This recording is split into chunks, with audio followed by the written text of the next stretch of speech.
कि आप 10 घोड़े ले जाओ, आप कुछ मुजाहिद ले जाओ और हाँ वहाँ पर हमला कर दो और वहाँ पर कैप्चर कर लो उनकी ज़मीन। नहीं, अब जंग के असूल बदले जा चुके हैं। अब सिर्फ ज़मीन जीतना मकसद नहीं बन सका। आप जानते हैं कि ओसामा बिन लादेन का टॉपिक कितना बड़ा टॉपिक था।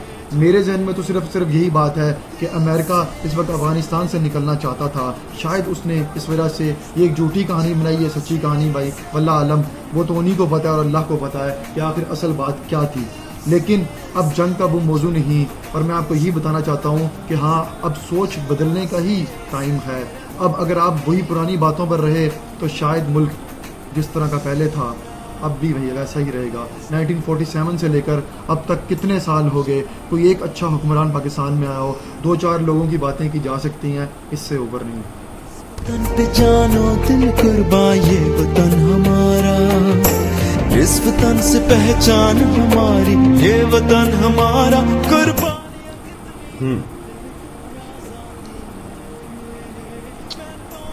क्या बात है।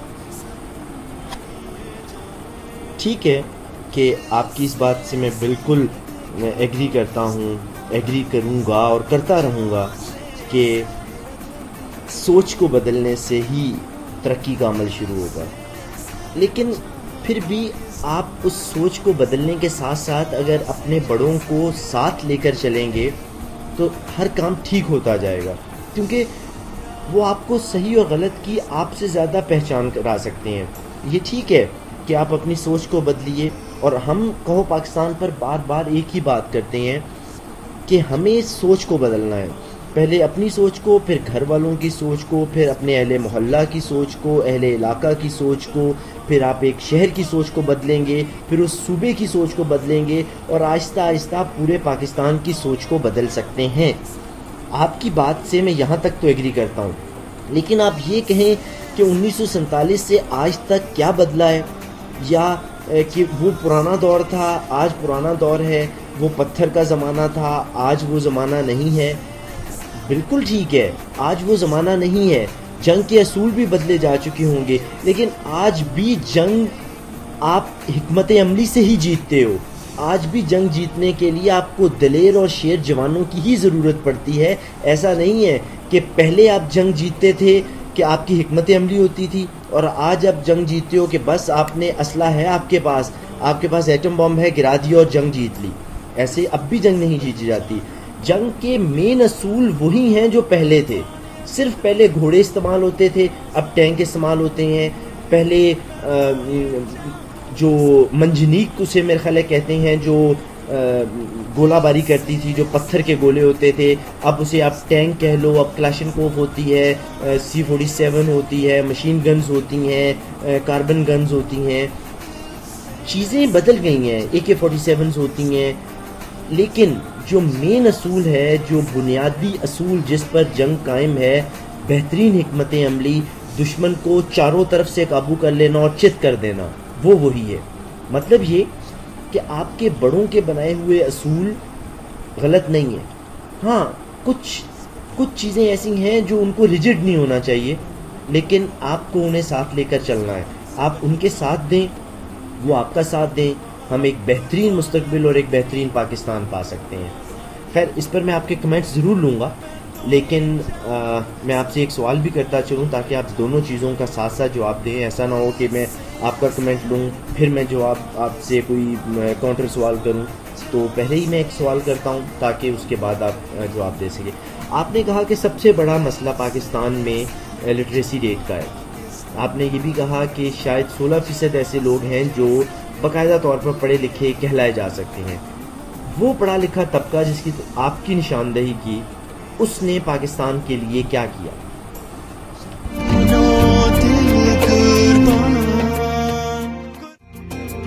इस वतन पे जानो दिल कुर्बान, ये वतन हमारा। बहुत मुश्किल सवाल में मुझे डाल दिया है, सोच में मजबूर कर दिया है कि मैं सोचता ही रहूं, और शायद इसके लिए मुझे कुछ 1-2 मिनट नहीं, कुछ घंटे नहीं, कुछ साल चाहिए ये दिखाने के लिए कि हाँ उस 16% ने क्या किया, क्योंकि शायद अभी मैं भी उस 16% की फहरिस्त में नहीं हूँ। ये तो वही 16% लोग जानते हैं कि आखिर उन्होंने क्या किया। मेरा धरती पे ईमान, दिल से मैंने चाहा मेरा दिल कर रहा है कि एक लंबा सा कहकहा लगाऊं। ये बिल्कुल भाई ने वैसा जवाब दिया जैसे शायद आप में से कुछ दोस्तों ने पीटर्स आंसर के मतलब सुना हो कि एक आजकल इंटरनेट पर एक साइट है, आप उसे कोई भी क्वेश्चन दो वो आपको कुछ जवाब देता है, लेकिन अगर आप कुछ उससे ऐसा पूछ लो जिसका जवाब उसकी डेटाबेस में नहीं है तो वो कहता है कि good question, I will answer you later. तो ये कुछ ऐसा ही जवाब था। मुझे फ़ौरन साकिब की बात से पीटर्स आंसर याद आ गए। खैर कोई बात नहीं, आप एक बेहतरीन सा मिली नगमा सुनिए, वापस आएंगे और साकिब को नहीं छोड़ेंगे। इनसे बहुत से जवाबात हमें चाहिए और हम लेंगे। जहाँ से मेरा धरती पे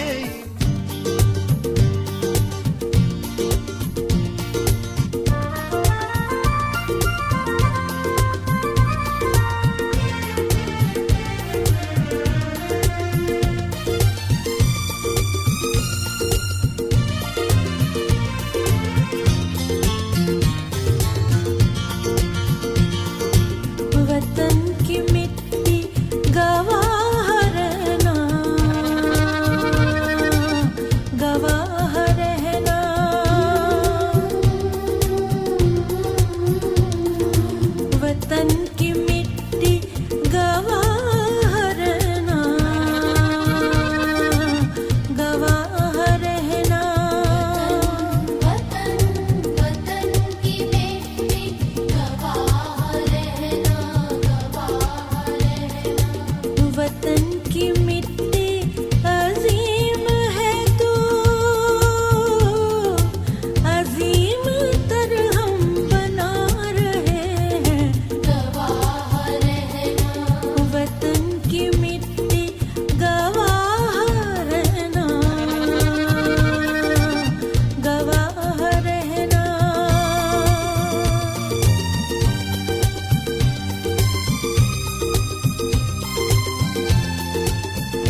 वतन की मिट्टी अजीम है तू,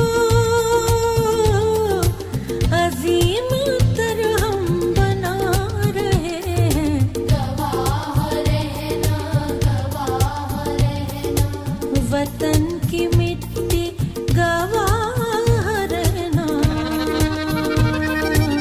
गवाह रहना, गवाह रहना, गवाह रहना, गवाह रहना, गवाह रहना, गवाह रहना।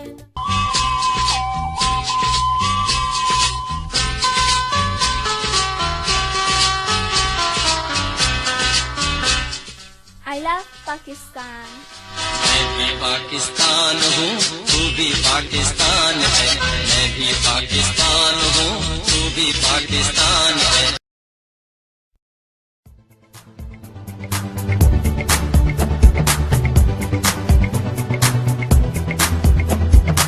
क्या आप अपनी जाती डोमेन जिसमें .com, .net या .org वगैरह पर वेबसाइट बनाना चाहते हैं?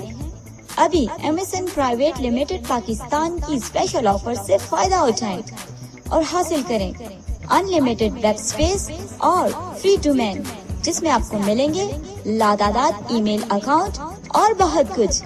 मजीद मालूमात और ऑर्डर के लिए विजिट कीजिए www.zamshost.com। याद रखें कि ये ऑफर महदूद मुद्दत के लिए है।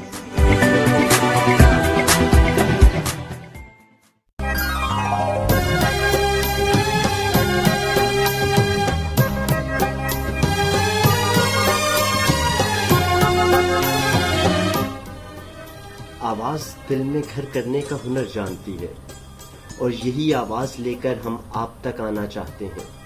हमारी आवाज़ को अपने दिलो ज़हन तक पहुंचने दीजिए ताकि हम सब मिलकर एक नए पाकिस्तान की बुनियाद रख सकें। pakistanradio.net, हमारी पहचान Pakistan. Proud to be Pakistani. pakistanradio.net। इस वतन पे जानो दिल कुर्बा, ये वतन हमारा। इस खुशामदीद दोस्तों। साथियों, ब्रेक पर जाने से पहले हमने कुछ साकिब के लिहाज से कुछ सख्त सवाल किए जिसका उसके पास अप्रोप्रिएट आंसर नहीं था, और उसने मुझे कहा जब आप लोग गाना सुन रहे थे कि थोड़ा सा हाथ हौला रखें भाई। तो ऐसा है कि अब मैं एक ऐसा क्वेश्चन करने वाला हूँ जिसका जवाब सिर्फ़ और सिर्फ साकिब के पास ही है, और जब जवाब इसके पास है तो जवाब देना भी इसे ही चाहिए। और सवाल बहुत आसान है, मैं जानता हूँ कि इसका जवाब आसान नहीं है। और सवाल मेरा ये है कि साकिब, आपने आज तक पाकिस्तान के लिए क्या किया? और इसी का दूसरा पार्ट है, आप पाकिस्तान के लिए क्या करना चाहते हो? ये वतन हमारा, कुर्बानियां कितनी देकर आजादी लाए। मैं तो ये चाहूं सारी दुनिया ही ये जाने। मैं फलक भाई के पहले क्वेश्चन का दूसरे पार्ट का आंसर देना चाहता हूँ कि मैं पाकिस्तान के लिए क्या करना चाहता हूँ। पाकिस्तान मेरे लिए भी वैसे ही है जैसे एक वफादार पाकिस्तानी के लिए होना चाहिए। वतन की मिट्टी से मुझे भी वैसा ही प्यार है जैसा कि होना चाहिए, लेकिन मेरे लिए पहले पाकिस्तान से